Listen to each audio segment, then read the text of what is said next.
we are seeing things we have never seen before in history of modern man. Man has proven himself not only to be innovative and in some parts genius, but that is tempered by a lack of restraint and a lack of knowledge of boundaries.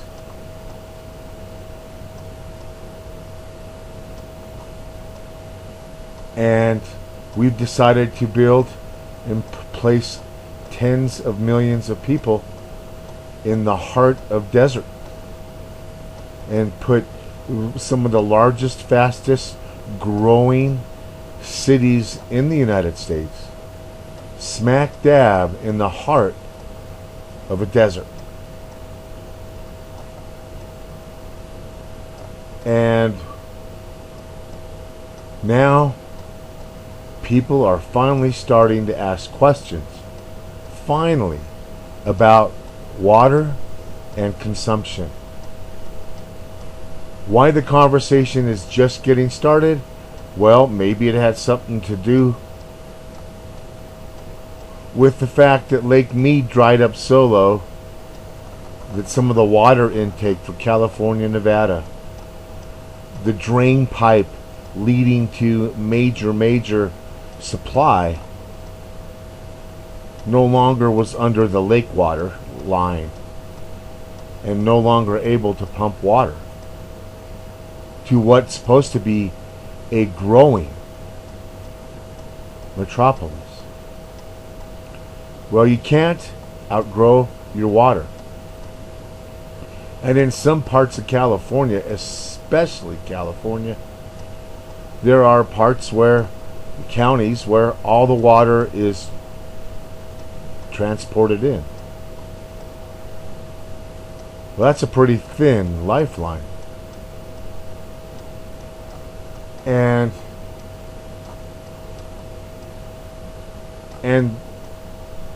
as surface water depletes, so does groundwater. The sad and depressing fact about groundwater is that under every metropolis there is groundwater.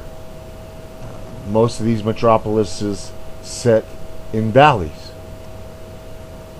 because that's where water drains. And so why wouldn't you be where the water collects? But the groundwater now, under almost every major city in the industrialized world, the groundwater is not contaminated, but is toxic. Toxic water. In some areas, there's localized problems due to fracking. Very dangerous for tap water. In some areas, the industrial perpetrators of contamination are the very people who are supposed to be entrusted with protecting us. That is the aerospace and defense industry. And then comes Silicon Valley. And then comes mining. And then comes agricultural runoff. And the concentration of pesticides into areas that no longer serve as habitat to life. Once the Salton Sea thrived with life, today it's a toxic cesspool. Nearby the Salton Sea is Palm Springs, Palm Desert, Indio, and all of those have higher than normal cancer rates. In fact, they call it in some places a cancer cluster. They tested the groundwater, and of course the groundwater was iffy. But what they found was that much of the agricultural runoff for pesticides and herbicides drained to the bottom of a valley. And that means the Salton Sea. The Salton Sea was a scene of major ecological disaster, a wildlife area turned into a cesspool of bird and fish corpses. A place that you could go catch corvina, big corvina, good eating corvina, or at least it appeared to be. A scene of dead and dying birds by the thousands. Well, as the Salton Sea then evaporates due to incredible surface temperatures, then the pesticides and the residues, the petroleum distillates, the forever chemicals concentrate in the sand. And then comes the Santa Ana winds. Then comes monsoon winds.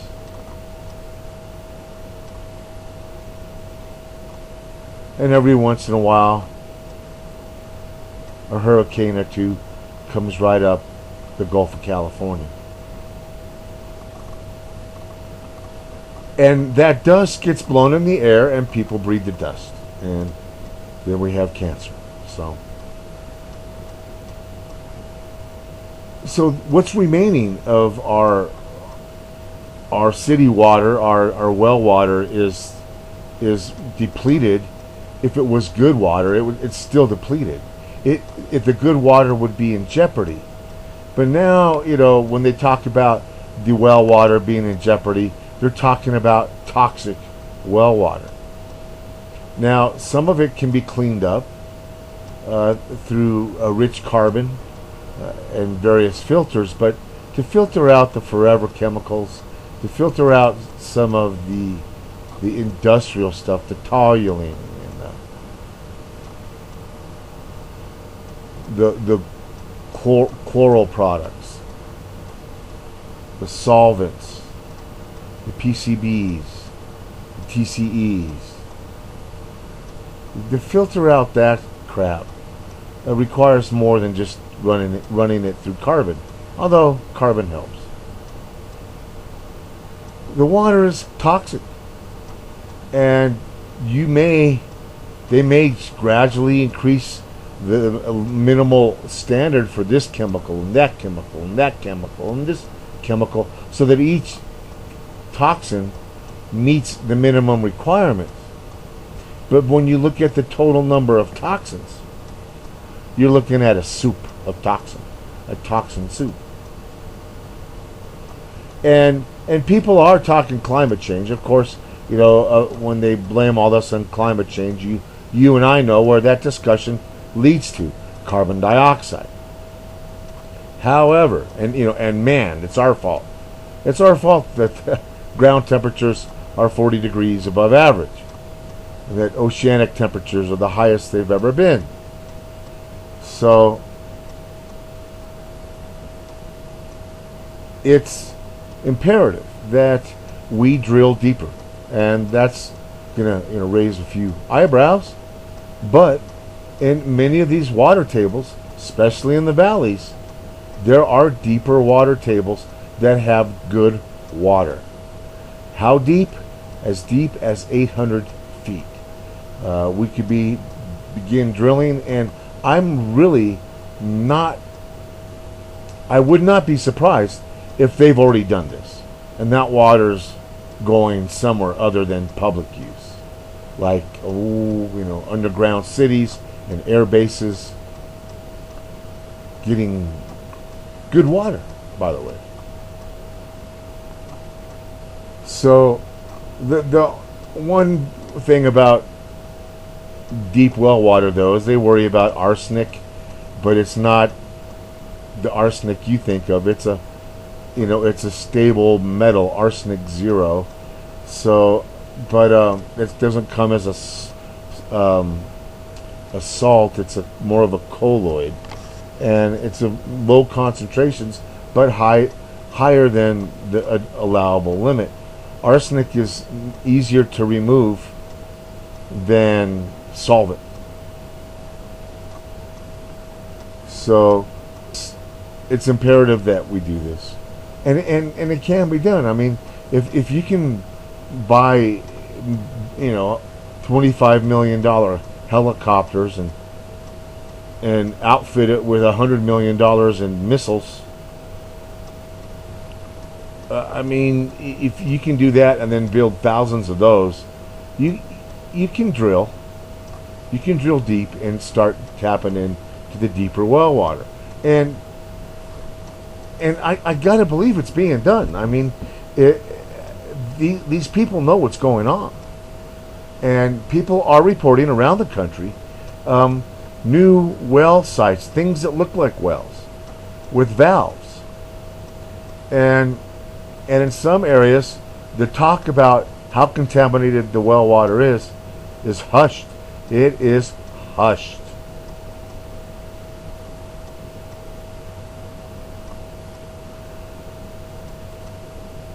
But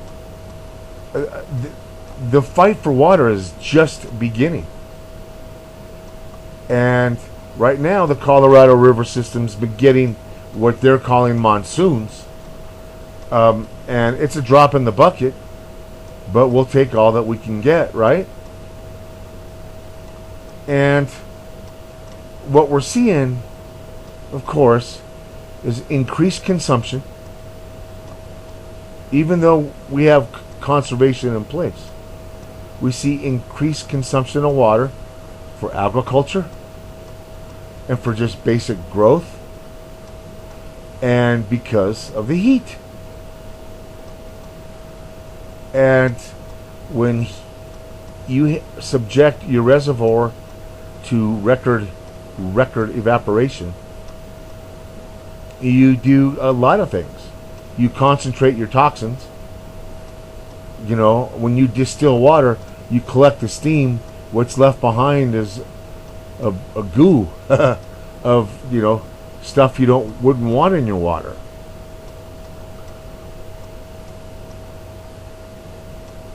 So yeah, you're concentrating also salts, and you're making it harder for that water to be used for agriculture. You make it harder for that water to sustain healthy populations of fish. So the increased evaporation, when you read in the Bible that turning water bitter, I always thought of volcanism doing that. And I imagine that's happening everywhere. But in addition, what about record evaporation?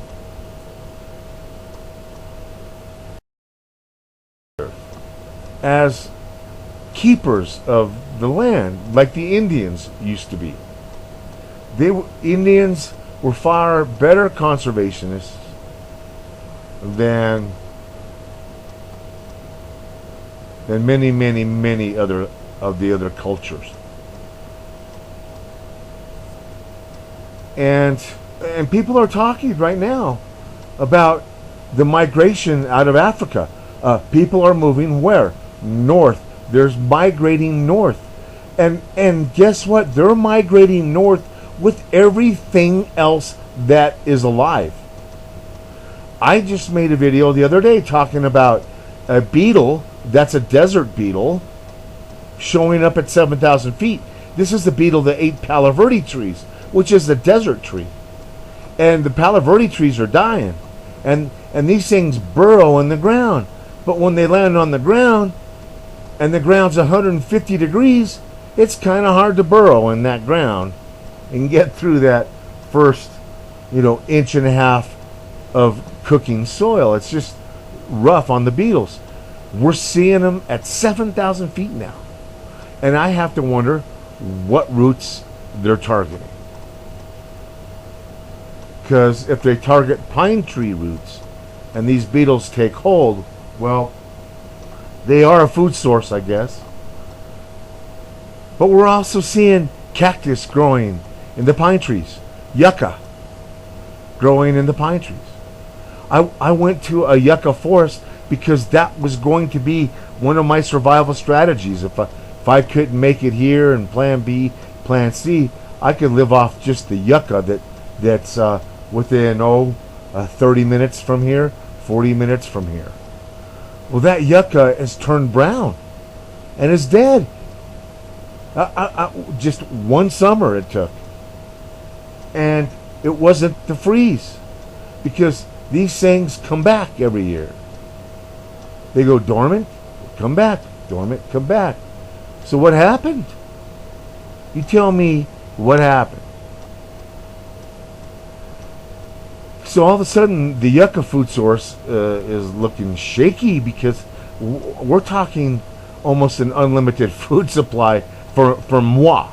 And right now, yucca is not popular. Used to sell $1.99 a pound. I see it now $1.19 a pound.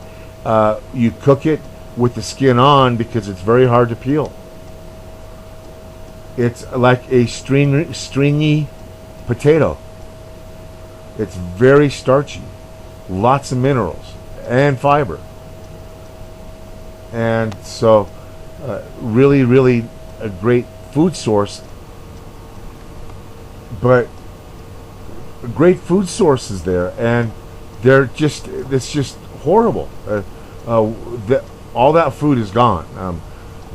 The fire didn't destroy it. The fire actually didn't destroy anything that grew out of the ground, except for some of the bigger, larger trees and the saguaros. But all the basic shrubs and biennial or perennial cacti are starting to work their way back. Not true for the yucca and some of the prickly pear. That's concerning. The barrel cactus are very low. I don't ever plan on being that low in elevation. So the barrel cactus I haven't scouted out. Other things that are edible, the inner white lining of pine bark, the seeds to mesquite. You got to boil them for 3-4 hours. Grind them. You can grind them into a flour.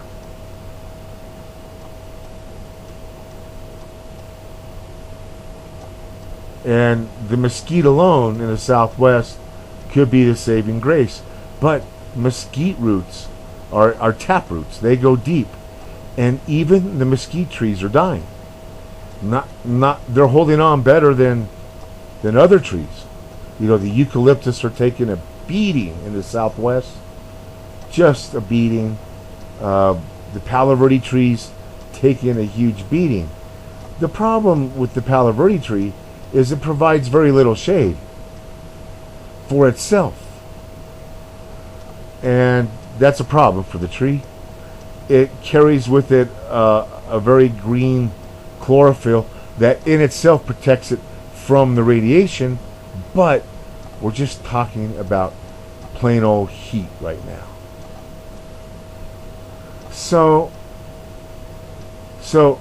the water thing is huge. I mean, it's just so ominous. It is a white elephant in the room, and I mean a full-sized African elephant. I mean it's a full-size element in the room. It's just crazy what's going down with water, and that where water goes, the city grows, and so, but also agriculture grows. So here they are talking, especially in California, about having water police, and then go around knocking on your door again, handing out water citations if you water on the wrong day of the week. Trying to get rid of your lawn. And really, lawns used to provide food for migratory birds. If you ever seen a bird pick up an earwig a reptile like a small lizard out of the grass, a moth, a small butterfly. If you ever seen a bird pick up a worm out of the grass, grasshopper, you'll know replacing your grass with cinders is not helping your climate. It's not. And it's important to have that water and to have good water. But until they understand where the majority of the water loss is coming from is just plain old-fashioned evaporation, goodness gracious. The great analogy is the private pool. People are reporting, in massive pools, a 3-inch drop per day. And they're thinking their pool has a leak. But everybody's going through it. And the thing that helps the pool the most is shade. So covering your pool may in fact prevent tremendous water loss. Covering your pool with something that's a barrier. And people talk down styrofoam. When it catches on fire, it can be toxic. But so is your couch and your rug, and some of the insulation, and the paint, and and the bottle of bug spray that's up in the cabinet that's in your kitchen, or underneath the sink. But styrofoam actually creates its own shade and does a much, much better job of reflecting radiation and heat and holding in, base temperatures than plastic. Styrofoam works better than plastic, and styrofoam is incredibly cheap.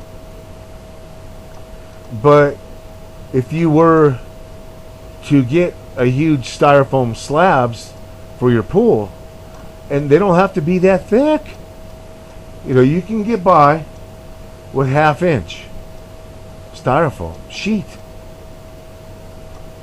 and throw it on top of your pool.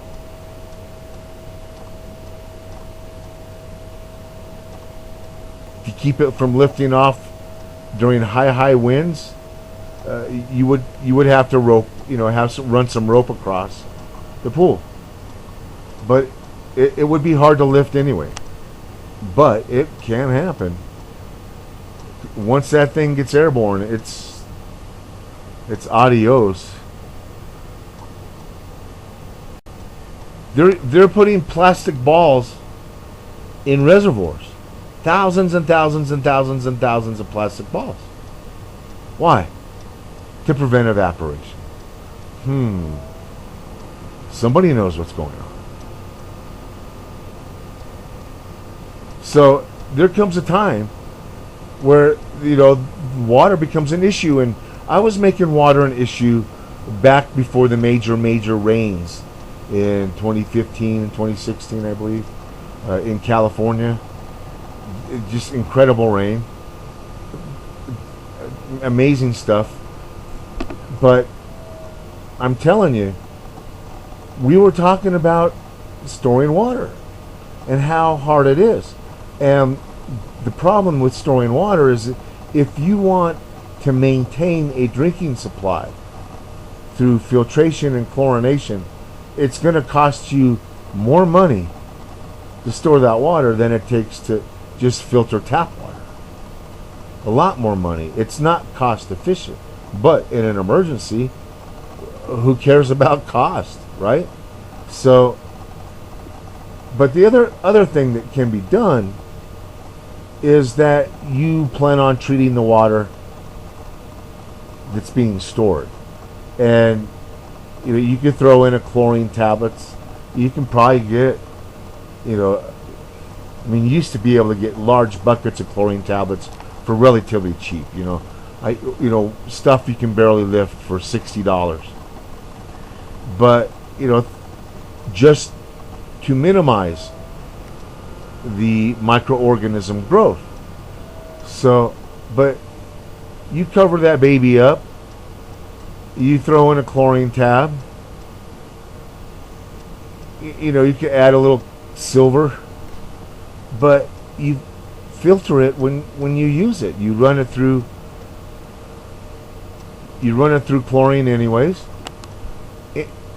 Then you run it through sand, and then you run it through charcoal.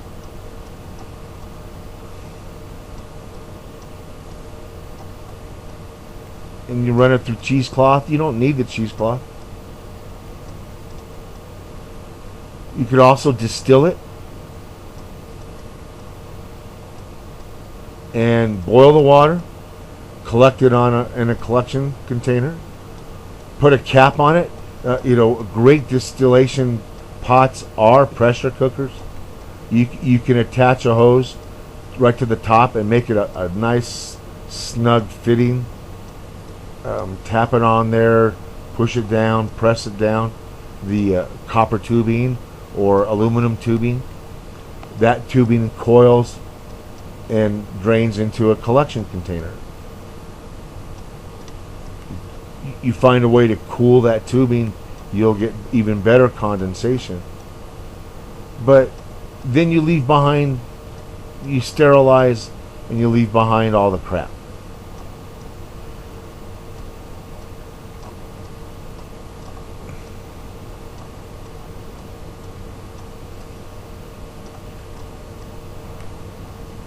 You can take a wading pool that's only 1.5 foot deep, maybe 6 feet across. You can barely stretch out across it, the diameter of the pool, but you can make a solar still out of that. You'll fill it half full of water and go to town. Get a big old sheet, clear sheet of tarp, translucent tarp, piece of plastic, whatever. Fit it over the top, tuck it underneath. That pool's going to weigh. Put a large salad bowl in the middle. Drop just a couple pebbles into the center of that plastic little lid of yours. Put it in direct sunlight. At the end of the day, you'll have a quart of purified drinking water.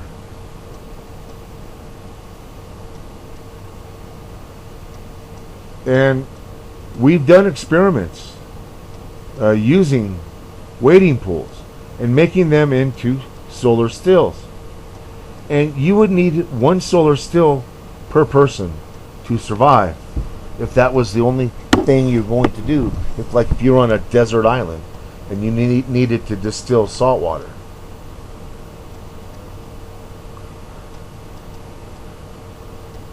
So,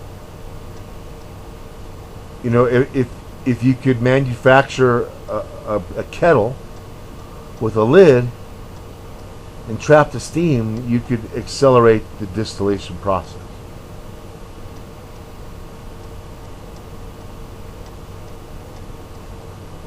But water is an issue. It's a huge issue. And good water. And, so I just want to let you know, if you're drinking tap water in the major city, watch out. And, by the way, there's a certain brands of bottled water you probably want to stay away from. And you go on to Rumble or Brighteon or BitChute and talk about what they're finding microscopically in some of these bottled water samples. And there you can get the actual brand names. But I can't spew out a brand name right now. Not by choice, by the way. And they're talking about it. There's a great documentary about water. Germany has a huge issue. A lot of people are having huge issues because water is being transported by aqueducts, by canals, by pumping stations and pipes, as it's by rivers and creeks and water supplies by dams and lakes. I mean, everything, almost every single lake, 99.9% of every lake west of the Continental Divide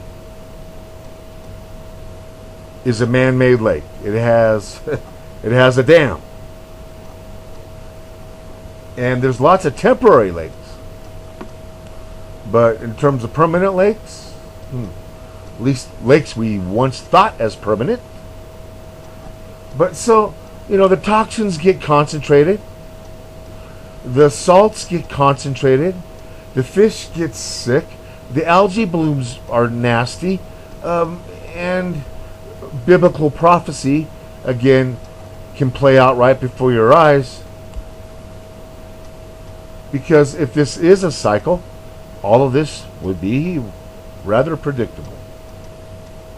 And so the water thing cannot be taken lightly. And people were laughing at me because I made a water video right before record rainfall in California. And they're like, ha ha ha, yeah, you fearmonger. Well, here we are. Here we are. And we are going through the most craziest extremes. I mean, how many years separated the time that they were blowing up levees on the Mississippi River to drain the Mississippi from a point where they were dredging it because it was so low and the barges were getting stuck on the sandbars. I mean, that's one extreme to the next. So the only bright spot to this all the water's gone saga is that, well, then we're due for torrential flooding. Life-threatening, record-breaking torrential flooding. Well, we're due then. That's how it works in planet Earth. The droughts are replaced by floods. So hold on to your hats.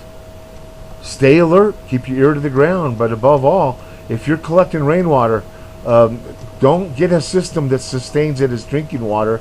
It's cost prohibitive. Just store the water. You throw a chlorine tablet in there if you must. If you're using it for agriculture, hallelujah. Yeah, I mean, you better collect the rainwater. But as a backup, my goodness, again, you're looking at a waterbed. Now, filtering your tap water, really, we're looking at the ways to make the water filters efficient against some of these solvents.